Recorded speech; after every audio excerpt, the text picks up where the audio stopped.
You're listening to Alabama Tradition with Ryan Fowler and Martin Houston on Tide 100.9 in Tuscaloosa. National championships, 27 SEC titles, 131 first-team All-Americans, 70 postseason appearances, 39 postseason victories. This is Alabama football. And this is Alabama Tradition with Martin Houston and Ryan Fowler on Tide 100.9 and streaming on the Tide 100.9 app.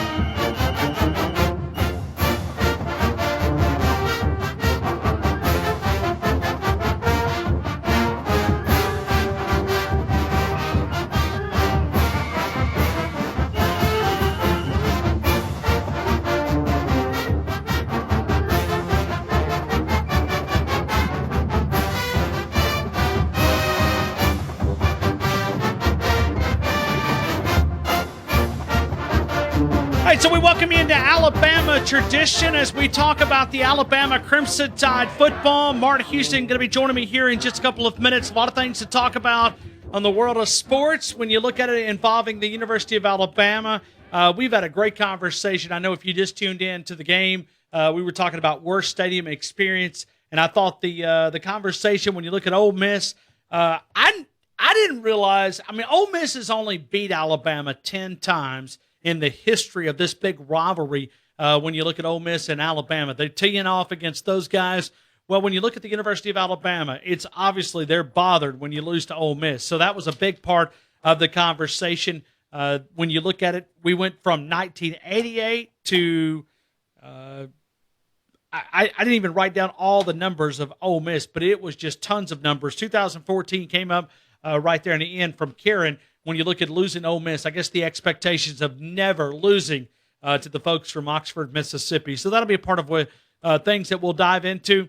We also had Brad Crawford on earlier. When you look at college football's most hostile environment, he took, Alabama wasn't a part, but one of the reasons why he said Alabama wasn't a part is just the conference schedule when you look at Alabama. And it's a bad schedule when you look at Alabama and you look at what these guys. It would be a very difficult job for season ticket holders to try to sell the home schedule for the University of Alabama. But he does feel like that Alabama's going to run the table. He's got them at 13-0, and he's got them a big spread when you look at Alabama and Miami. He's got them at 55-17. So that was a lot of fun to be to visit with him. We also had Jerry Palm on from CBSSports.com. He kind of labeled out the repercussions of where we're going, and we looked at the divisions. And we talked about, the SEC, when you look at number one and number two, would it be better of the top two teams in the SEC playing one another or doing away with the divisions in the SEC championship game? Pete Thamel kind of talked about that, and we tied that back to the University of Alabama. So a lot of expectations, a lot of recruiting side of things. We've tried to provide you with a couple of different updates. And so we'll do that as we travel throughout the day. Let's go to Martin Houston, former fullback at the University of Alabama. Martin, I hope all is well. Welcome into the game in Tuscaloosa. All is well, sir. Glad to be in. We in with the game? What did I say? Did I say the game? Yeah. I'll drop $1 in the jar. I'm surprised we don't do that a whole lot more. Yeah, and I was just looking down. I was going to ask you, we did worst stadium experience as far as a Alabama fan going into an opposing stadium. We heard 1988, 1989 Ole Miss. We heard 1990 Florida. I was sitting here writing these notes down. I'm like, Martin was a part of 3 or 4 of these teams talking about the worst. I was on those two for sure. Yeah. Well, 88, 89, right? You were on both of those Ole Miss games. Yep. And then 1990, Florida game. Yep. So it's kind of fun. Worst stadium experience. we kind of talked about hostile environments. I mean, in your opinion, what is the most hostile environment that you've played in? Most hostile, as far as just the ability for the fans to affect the game in the stadium, to affect the teams on the field, and probably cost Alabama at least an outright SEC title and a shot at a national title was the Auburn game in '89 with Pat Dye and company. The first time ever there was absolutely the most mind-numbing, loud game I ever played in my life. You couldn't. I mean, it literally, when someone was talking to you on the field when they were at their peak, it looked like they were just moving their mouth. You couldn't hear anything. So that would be crazy. One of the more interesting things, and it was kind of funny when we played Southwest Louisiana, which is now I think just Louisiana Cajuns. I think this is all they go by now, but it used to be Southwest Louisiana. Yeah. The Cajun Raging Cajuns, and their stadium was almost like basketball. Like when we were on the sidelines, their fans could talk to us. Oh, really? Throwing cups. Yeah, literally. There's a picture actually of me on the sideline at the end of the game, looking up to a fan talking to him. I mean, when I say they could talk to, like the sideline backed up against the fan. So that was a very interesting one from a player standpoint with the fans, cups thrown at it, everything. It was very interesting. Well, and you look at the University of Alabama. When you look at Bryant-Denny Stadium, it's a great venue to play in. We were kind of arguing the point when you look at Alabama and the improvements they've made.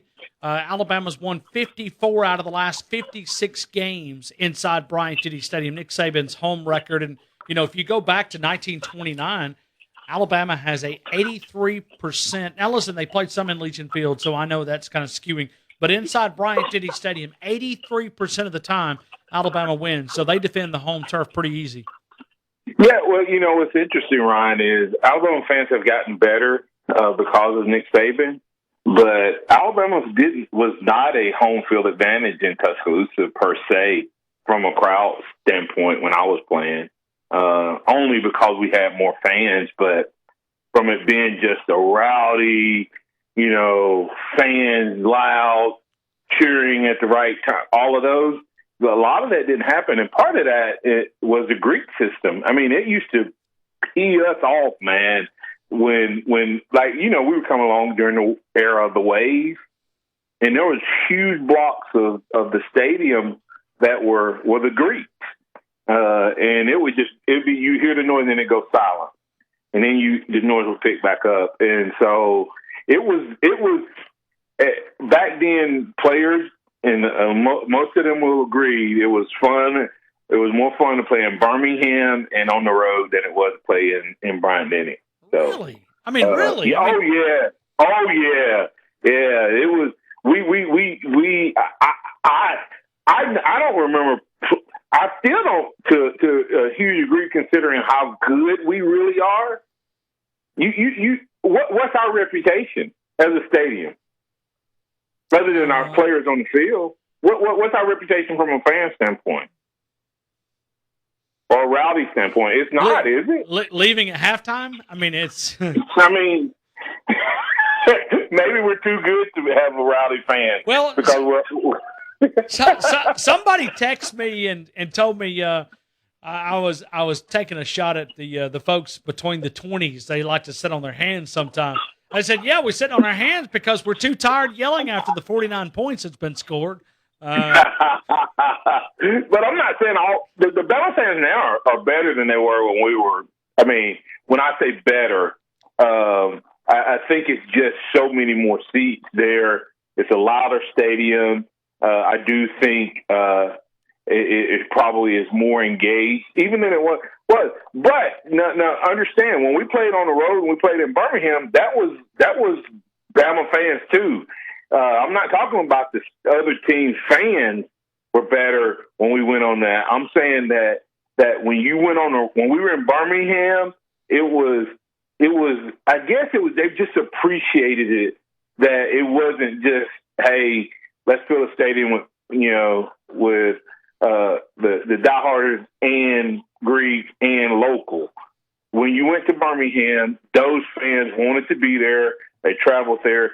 And part of that, Ryan, the bigger games were in Birmingham. So that could have had something to do with it. When I was playing, we played Tennessee in Birmingham. We played Florida, in Birmingham. We played Auburn in Birmingham. So that could be part of the Birmingham versus Tuscaloosa. I played like South Carolina at Bryant-Denny, Kentucky at Bryant-Denny, Ole Miss at Bryant-Denny. So it could be the team and the excitement. But on the road, boy, those Bama fans, nothing as sweet as going to Rocky Top. And they had the few thousand Alabama fans up in the corner, and the only ones you could hear at the end was the Roll Tide. That was the sweetest sound of any stadium. Same thing down in Baton Rouge. So. Well, and you look at Legion Field, Martin. I mean, can you believe that? I know none of us like change. We like to drive the same way to work. We like to eat the same food. None of us. We're habit-forming individuals. But can you imagine we were debating because when they moved all the games, hold on, Legion Field, you're leaving Legion Field. I mean, there was some people that were all for it. But think about how crazy that would be now. And, that was a great move, and maybe we didn't see it coming. Yeah, I think it was absolutely a great move. And, of course, so many people in the city of Tuscaloosa have benefited from that move, Ryan. Their businesses and legacies and operations and things right now in our community that would not exist had that move not been made. That leads to another reason of why I believe that, the playoff or the expansion of the playoffs need to figure out how to get every team involved, unless you're the bottom four, a chance to have a home game, additional home game to reward the city and the fans. Oh, it would be. Listen, could you imagine Alabama hosting a playoff game? Or yeah, economically, exposure for the city, because we do need to give something back to those season ticket holders, and I think that would be an incentive. I would like the idea. Yeah, and that's what's interesting is 5, 6, 7, and 8 will get to host a home game. What kind of sense does that make? That you're going to give 5, 6, 7, and 8 a home game, but you're not going to give 1, 2, 3, and 4 a home game. That's the extra game. Just put it in there and then have the others the way you've been doing it. But this is, once again, what are they trying to do, Ryan? They're trying to do something that Nick Saban told them would not be possible. They're trying to save the bowl system. They're trying to get what you're going to see is with this expansion, I think you're going to see the drop-off of so many of these bowl games. And, of course, then ultimately that's going to hurt all of those other programs out there that's trying to – it's kind of going to have the reverse. It's going to hurt them because they're going to lose that extra spring practice. I don't know if that's what people realize. The reason coaches love bowl games is it's like an additional spring practice. They get 14, 15, 19 practices or whatever it is, even if they're not playing for a championship. So it'll be interesting to see how many of the bowls are able to save, because some of them are going to go away with this, I believe. Well, I mean, you said it right there when you look at it. I mean, think about the number of bowl games that now, because if you're not part of the 12 teams, it's going to become less important for those bowl games. I mean, it'll become where it's almost irrelevant to go to bowl. Right. Oh, you're going to bowl game? Well, I mean, you didn't make it one of the – so I don't know how they're going to do it, because I listened to the last conference call, the teleconference last Thursday, and it was talking about, well, we got to save the bowl system. I think they're trying to save something that's on its way out. I think college football, and Dan Wetzel kind of explained this, I think the college football has outgrown the bowl system. Well, I mean, they've modified the playoffs out of the bowl system. And then Ryan, the other part is when these players aren't interested in playing. To me, there is a way that if I was doing it, you know what I would do? I would get rid of those alliances, and if I'm in Florida, I'm putting a Florida team in and maybe 2 Florida teams in. If I'm in California, I'm putting 2 California. You see what I'm saying? Sure. Like if they're irrelevant, but I'm giving my fan base. Think about, of course, our bowl isn't big enough here in Birmingham, but if they did put Auburn and or just Troy and UAB, they sell more tickets than they do having a bowl alliance with somebody from out of state. But it'd be another home game and a neutral site game with local Alabama. You do that in Tennessee. You do that, and wherever the bowl games are happening, California and Florida mostly. For those teams, I think you could save a few of the bowls that way.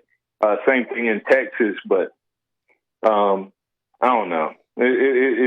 And then, of course, I guess you could invite some of the people from up north to want to get away from that cold.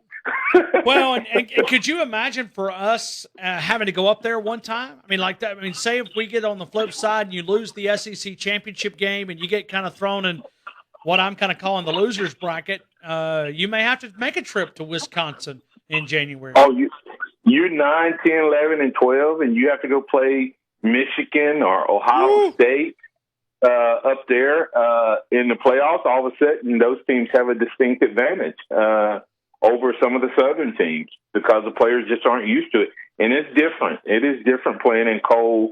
And, of course, that's what they say is the advantage to the Alabama. I mean, the Southern teams, and part of the reason we dominate so much when it's not in a dome-type situation.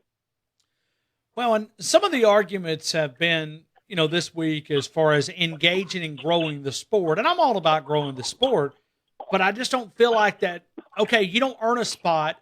Well, let me just give you a spot. Let me put you there because we think that you should be a part of the conversation. And I really haven't heard a great argument of why we're expanding other than money. Well, Ryan, let me ask you this. What percentage of teams should have a legit shot to win their championship? In every league, in every division. What percentage of teams have a legit shot to win the NBA title? I mean, not have a legit shot, but make it to the playoffs. Well, 50%? You're saying the NBA? Yeah, NBA. Man, Right. I don't have a clue. You said 50%? Half. What about baseball? Same thing. Oh, well, yeah. What about I think NFL? baseball, it may be even less. I mean, it may be. They added a wild card play-in game for baseball as well. NBA added a playoff play-in game. My point behind that is like division, like FCS has 60-something teams that make it, right? 32 games, I think, week 1. 12 teams, Ryan, I don't have a problem with the expansion because if you're not going to separate them out, then give them a chance to play and prove it. If you're not going to put the MAC in the American Athletic in a separate division, then it's wrong. What we enjoy as fans is wrong. It is absolutely wrong to have a championship that no matter what they do, they can't play for it. And that's what we are right now. Right now, it doesn't matter what the American Athletic Conference does. They will not get in unless everybody has multiple losses. That to me, that is integrally wrong. That is wrong, Ryan. I mean, so well, we're lying to them. We're lying to them. We are. Yeah, I agree with you. And you got 13 people sitting in a room somewhere picking the champion. Whether we say it or not, that's who picks the champion. The champion isn't decided on the field, Ryan. Because they take 132 teams and say these are the 4 best. They don't know that. Well, but like I said, I agree with you. I think we should start lying to them and tell them they're part of it. So I'm gonna make a prediction. In 5 years, if you add up the group of 5, the non-Power 5 teams, I can almost bet you that they're not really going to be a part of this conversation. That they're getting them and they're pretending that they are to get their vote to expand to 12 teams. Because they will, Ron, because they will be. There are going to be times when the American Athletic Conference champion is going to be higher ranked and going to be in the top 6. So you Cincinnati would have been in this year in front of the other champions because there's only 5 Power 5 champions. They said 6 are going to get in. Right. So, but where are they going to get the rankings at? You know this committee's going to dangle the carrot in front of them, and they're going to move, the goalpost. They're going to move the finish line. You watch it. But there's always going to be a 6th champion. And how do they do it? Right. There's always going to be a 6th champion. So the 6th, it doesn't matter where everybody's ranked. The 6th highest ranked champion, if it's UCF, they could be ranked 20th in the poll. And but they're still getting in. So what would you do if you were on that? Well, I'll tell you what, let me break here. Let me come back on the other side because there's some scenarios when we look at 12-team college football playoff. Let me ask you what you would do on the other side. That's Martin Houston. I'm Ryan Fowler. This is Alabama Tradition, the past, present, and future of the Alabama Crimson Tide. You are listening to Alabama Tradition with Martin Houston and Ryan Fowler. Your connection to Tuscaloosa and the University of Alabama Athletics on Tide 100.9 and streaming on the Tide 100.9 app.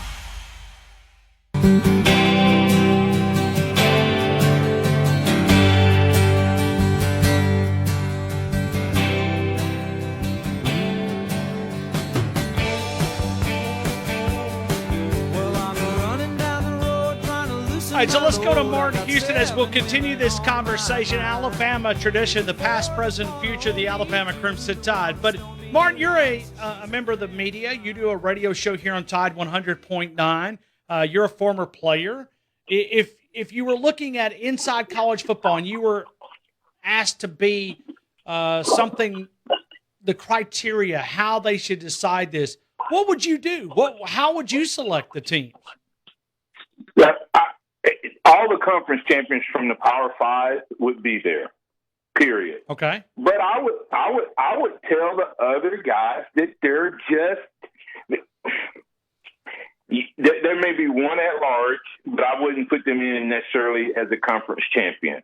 There'd be one at large, and that's where I would go. I would go with 6 at large. If I was doing it, I would go with 6. 1 and 2 get a bye. The first home game is at the home of teams 3 and 4. But if I was picking the 12, then I would go through and I would get the same thing, 5 conference champions. I don't know why they're doing the 6th thing other than, like you said, to get the votes, Ryan. But I wouldn't put the group of 5 in automatically. If a group of 5 happens to be ranked within the top teams, then they would be in.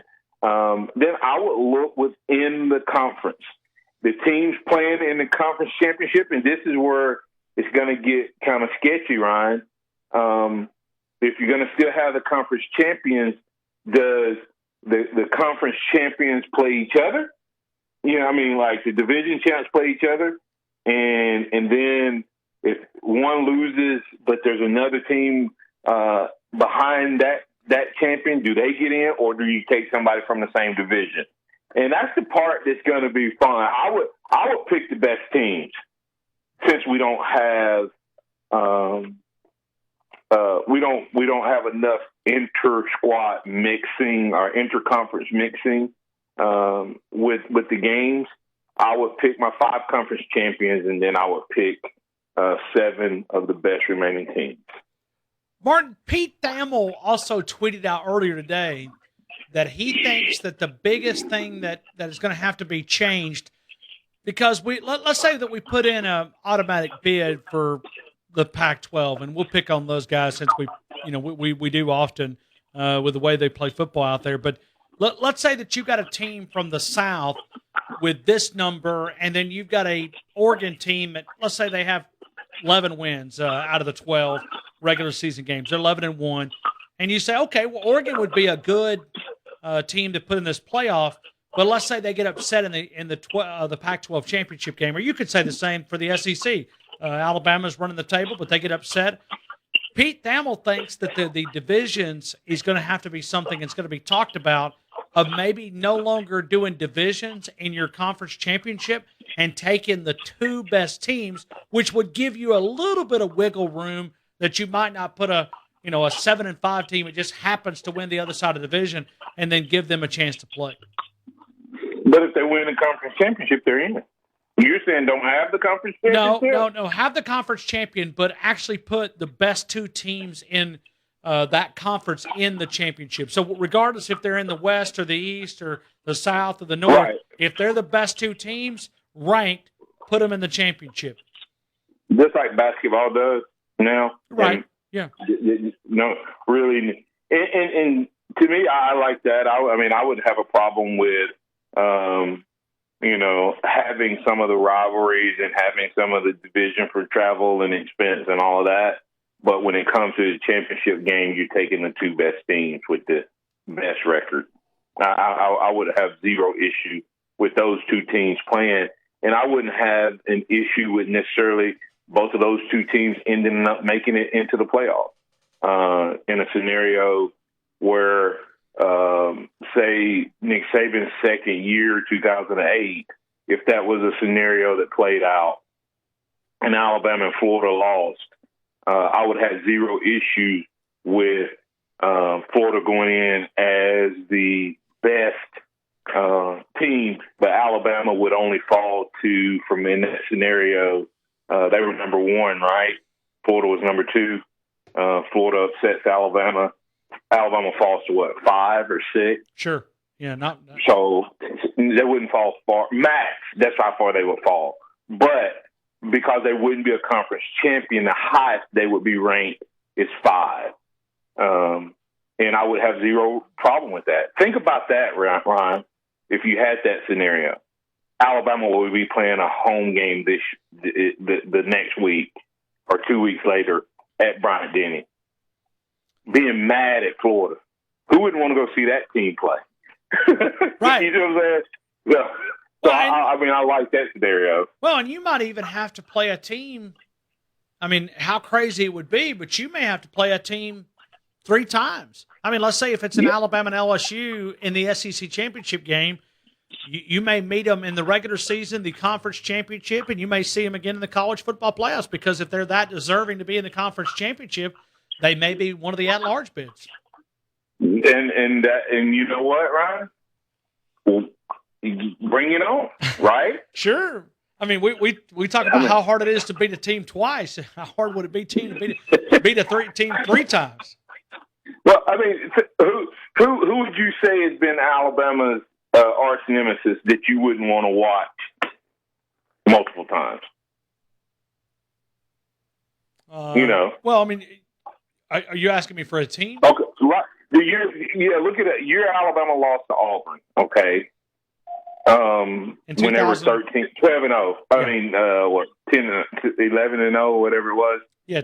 2000, whatever year that was. Yeah, 2013. Yeah, the kick 6. Wouldn't you have loved to see them hit right back over to Atlanta next week? But if I'm an Auburn fan, I'm like, no, man, we already beat you guys. We already, so to flip it back to back. Think about that. That's the only place in college. That's one of my biggest pet peeves with Division I football. It is one of the most awesome sports in the world, but yet we have all of these little innuendos that we go, oh, man, we don't want that. Where else do you not have to play the best team multiple times? What other sport do you? What other sport? What other championship can you win where you don't have the threat of playing a team virtually guaranteed that you're going to play them multiple times? FCS, you're going to most likely play the champion once or twice. Okay, that's probably the least. But you got to win 5 games to win your championship. So if the team's good enough, you're going to see them. Then you take NBA, Major League Baseball, hockey, basketball. Alabama, I mean, that's what you do to win a championship. You play the best teams in this. I guess my thing is, Ryan, Division I football, what I hate about Division I football is it's the only sport where you have to be perfect to be considered a champion. And if you're not perfect, you don't get the chance to redeem yourself within the same year. And this would give you a likelihood that that's going to happen. So, Martin, if you're Nick Saban, or if you're Dabo, your old teammate here at the University of Alabama, or maybe you're Ryan Day at Ohio State, what do you have to do different in the month of September and October to prepare for a possible 16, 17-game schedule when you look at depth-wise on your team? Don't you have to put a point of emphasis of building depth? Because are you going to be able to run a college athlete 17 times out there? Is it? Why is it 7? It's 16 games, right? There'd be 15 or 16. Well, if you right. Okay, it'd be 16. 13. Yeah, but if you go to the SEC title game and you lose, but you're still in, you'd have to go 17 games. Oh wow! Right? So it'd be what, 4 playoff games? Yeah. Well, yeah, you'd be 5 consecutive. If you run the table, you'd have to win right. 4. You'd have to play 17 games if you lost your conference championship. Well, for Alabama's situation. Oh wow! I mean, you have to look at bye weeks in terms of. First of all, if they add these games, I hope they lower the regular season. I hope they don't ask players to play 17 games.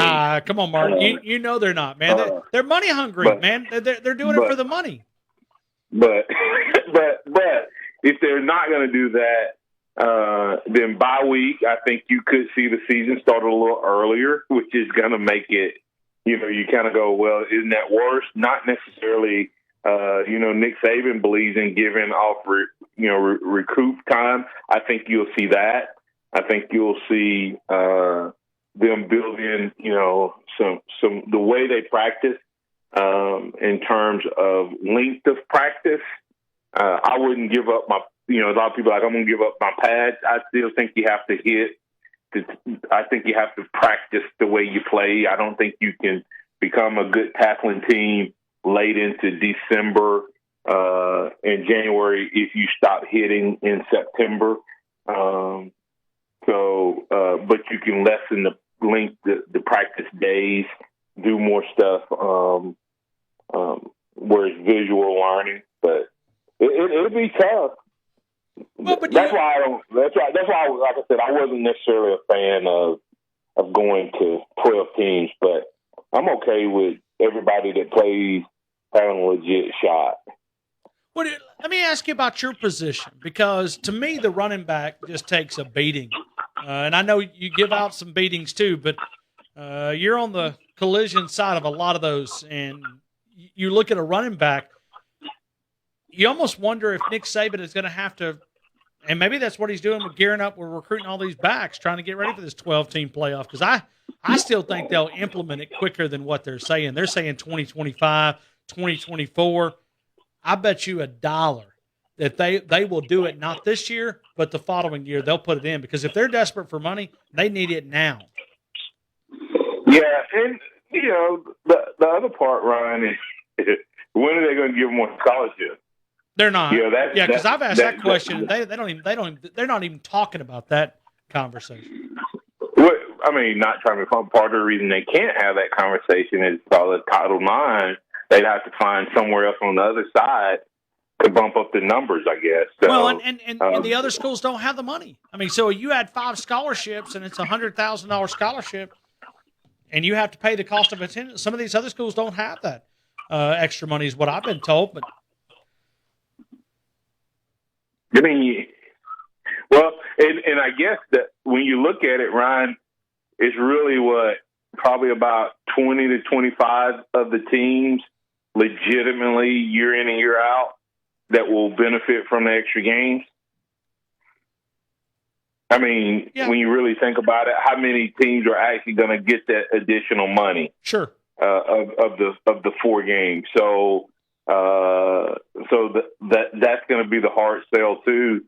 I guess on the number of scholarships is my expenses are going to go up, but reality once again, which points to the reality of the fact that you need to separate, have 5 super conferences, and then play it in that way. Give the number 1 seed a bye week, the other 4 play it out. But anyway, they're not asking me. We're going to continue the conversation. That's Martin Houston. This is Alabama Tradition, the past, present, and future of the Alabama Crimson Tide. O'Reilly. You need parts? O'Reilly Auto Parts has parts. Need them fast? We've got fast. No matter what you need, we have thousands of professional parts people doing their part to make sure you have it. Product availability. Just one part that makes O'Reilly stand apart. The professional parts people. O'Reilly Auto Parts. Tide 100.9 Tuscaloosa weather. Mostly sunny and not as humid today. The high for this afternoon around 90. For tonight, clear and pleasant. The low at 61. We stay dry tomorrow and Thursday. A good supply of sunshine both days. Highs between 87 and 90 degrees. I'm James Spann on the ABC 3340 Weather Center on Tide 100.9. It's 86 degrees in Tuscaloosa.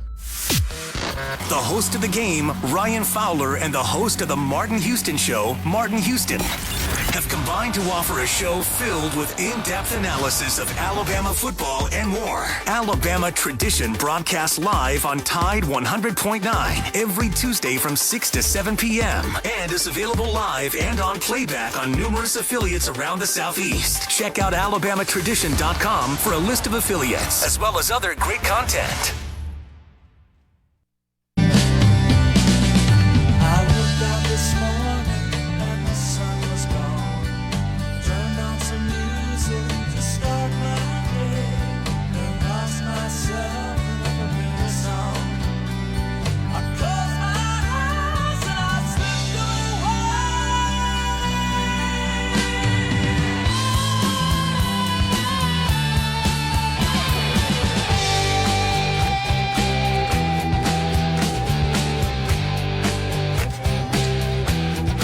So we're a little bit over a month away from SEC Media Days, and we look at the University of Alabama. I continue to wait on 3 players from the University of Alabama.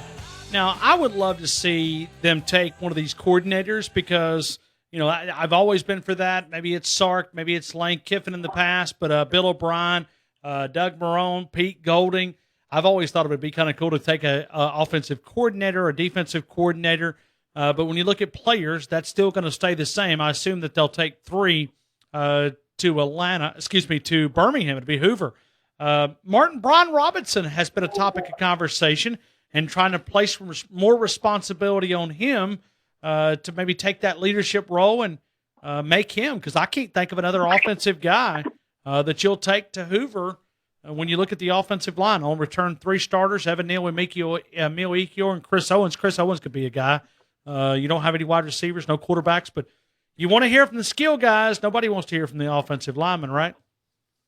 Right. That would be. It would be. I think it will either be Brian Robinson from an offensive standpoint, or Chris Owens, as a center. I guess Evan Neal is a possibility, as a 3-year starter. hate to be a possibility, but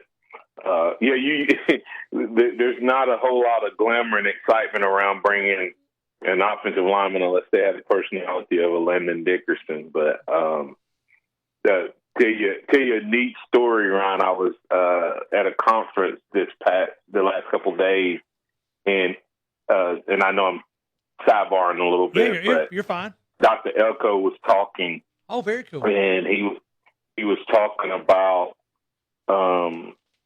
Dickerson, and he said pretty much to the fact that after he met him and saw him, and I think he may be a Florida State guy, but he said early on that Dickerson would be MVP. One of the themes, him, Dickerson, and Devontae Smith was, and the whole team adopted it, but it was match me. And the whole concept behind that was, we don't have time to goof off. Whatever you see me doing, match me. Think about that with how that team just continued to get better offensively. And Dickerson and the offensive line just got better. Devontae Smith and the wide receivers got better, and one of the concepts was match me. Don't do what I say. Just do what you see me doing, and do it at the same intensity, consistency, and excellent level that I do. Pretty neat, huh? Well, and man, I tell you, I've heard great stories about Landon Dickerson from a leadership standpoint, and yep. The challenging the team, and yes, I mean, just I heard he addressed the team with entitlement, and I think I've shared this story with you, saying, guys, I just came from Florida State. It's not like this everywhere else. We need to appreciate this. That was his thing. He was talking about their lack of intensity, and the fact that they didn't realize how good they had it here. And that they needed to take it to the next level. But his way to do that was to challenge them to match his intensity. That explains a lot. Well, and he'll have a chance to be a leader, I think, at the next level. I mean, don't you think he's a Pro Bowl center in the future? Oh yeah, he's the guy you want in your locker room, man. That's why you see a guy who comes off of a knee injury, just the leader that he would be in the locker room, and how he raises everybody's bar, Ron. He's not just better. I think everybody around him gets better. And I think that's why you saw the Eagles draft him, even though he's not even 100%.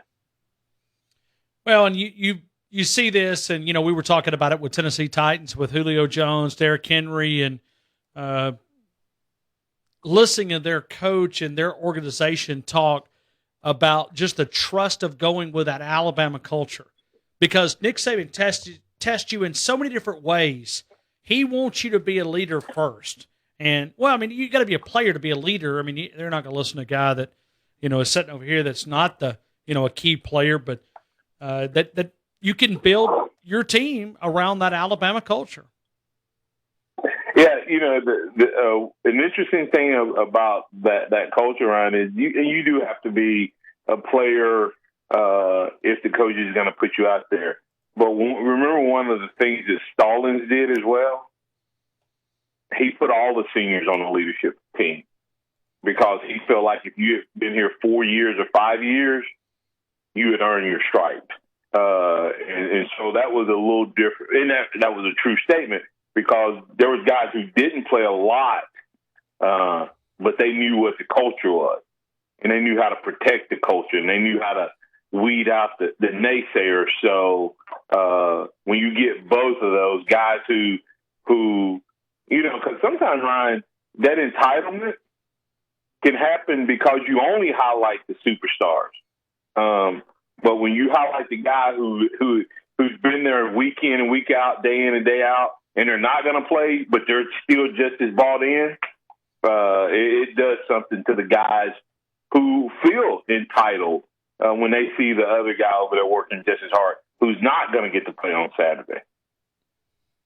Well, it's just when you look at this Nick Saban, one of these days there'll be books written about this, what we went through. When you look at the championships, the culture, and the other part of this that I kind of get excited about is seeing these guys post football. I enjoy watching them in the NFL, and I watch them celebrate, and maybe it's a Super Bowl or whatever, Pro Bowl. Maybe we'll have Hall of Famers that will step up to that.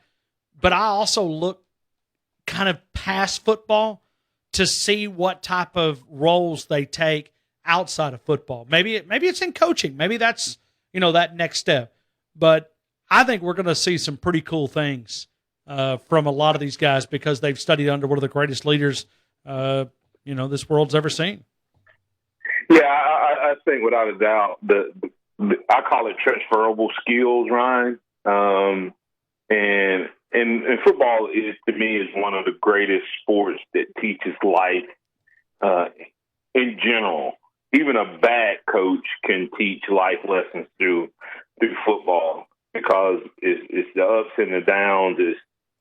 Sometimes you have to back up and punt, and then you have to play defense. But then if you play defense well enough, you're able to get back on the offense. Sometimes you get scored on, but you always get the ball back and have a chance to score. And so it teaches you so many things about life and comeback and getting up when you're knocked down and, someone trying to stop you from reaching your goal. Well, when a guy like Nick Saban takes all of those life lessons and adds to it about focus and getting rid of clutter and learning to, keep the right things. I mean, just everything that he teaches on and off the field, and the importance of, probably one of the things is just the self-awareness that Nick Saban exhibits, right? He wins the national championship, and by Thursday he's telling his coaching staff that they're one of the laziest group of guys he's ever been around, but they just won. Sure. I mean? You take those life principles, and like you said, I think you're going to see guys from his era having been great entrepreneurs, being CEOs of companies, and of course, they're doing their thing on the football field. But I think you're going to see it manifest in serving our community from a nonprofit, from a CEO, business, and entrepreneurial standpoint as well. And it's going to be great to watch, as you say. I mean, just to be able to have a front row seat. I mean, we already see, Julio Jones owning a dealership. But, I mean, you think about this guy post-football. And speaking of that, I saw a jump today, and I'm just going, my heavens.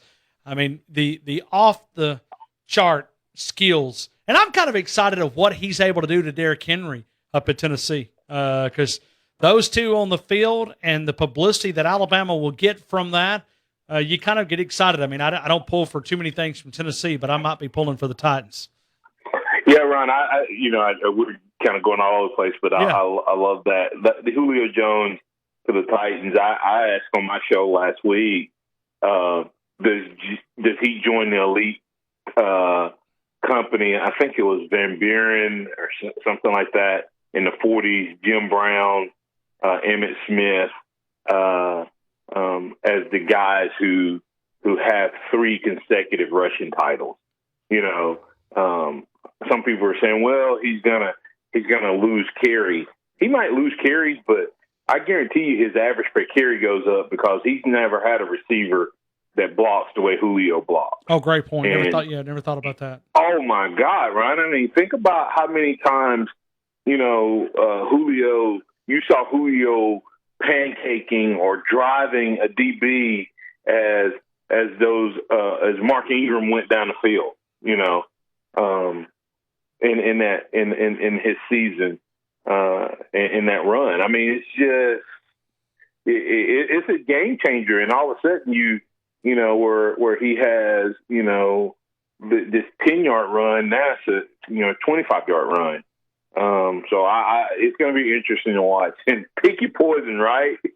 Do you double team Julio and AJ Brown, or do you put 8 in the box and try to stop Derek? So It'll be it's going to be fun to watch. I may watch Tennessee some this year as well. Hey, Martin, I didn't want to really push you down this conversation because I know there's a lot of people that with a lot of different opinions, and I don't want to go there with the opinions, but we lost a former player. It's a fraternity. You played for Coach Stallings. He played for Coach Stallings. I've heard your teammate Jay Barker, which played with Chris, and he had a teammate of Chris's on, and you hear a lot of different people, and I was trying to say this. I'm never very good with words. I've told you this. This is where I would not be a good therapist to be able to manage people in a crisis. But just losing somebody like Christopher Sign, just a former player. You never know when people are a tragedy, and all we know is just what's been reported. I know there's a lot of other people out there with a lot of different things, and I don't know one way or the other. But maybe we could try to find a way to lift someone else that might be in a struggling. How do you kind of, because I know you've posted some things on Facebook and reached out and said, hey, this is sometimes when you have to be that person to reach out and lift that person up. Yeah, well, Ryan, I mean, one of the things I have said that the church does a great job with is with the down and out. And what I mean by that is the church sometimes did a great job with people who are hurting according to the world standards. But pain sometimes can hide behind a smile. Pain can hide behind success, loneliness, and wondering. And I don't know the whole story there, sure. But I do know that my wife, something my wife prays for me every day, Ryan. She prays, God, let someone come across Martin's path today that will encourage him the way he encourages others. And you don't understand how important that is because we all need encouragement. We all need to be pat on the back. We all need love. We all need to be, made to feel a part. And coming out of this COVID, man, and I said this, and Dr. Elko said it yesterday. He said words matter. And he said one of the most tragic things of COVID-19 is we coined the term social distancing. He said it never should have been called social distancing. It should have been physical distancing. Wow. And Martin, go ahead. I'm just about out of time. I'm getting to wrap up the sign here. But I'll wrap it up real quick. The most important thing is two things: is love God, love people. And if you don't love God, I encourage you to do that. But if you don't, at least love people, and that's all people. The good, the bad, the ugly, the smart, the rich, the poor, and everyone in between. And let me also say this. I would certainly reach out to the Christian standpoint, but let me also say this. There is always help available. National Suicide Prevention Line is 1-800-273-8255. You never know when that person is out in that valley, and you just wish hope in a lot of different ways. Martin Houston, I appreciate you. Got to get out of here, man. We are out of time. Appreciate you, Ryan, and pray for the Sign family. Absolutely, no doubt. Big thanks to Bryant. We'll continue with more Alabama Tradition next Tuesday, 6 o'clock, Tide 100.9. Good night, T-Town.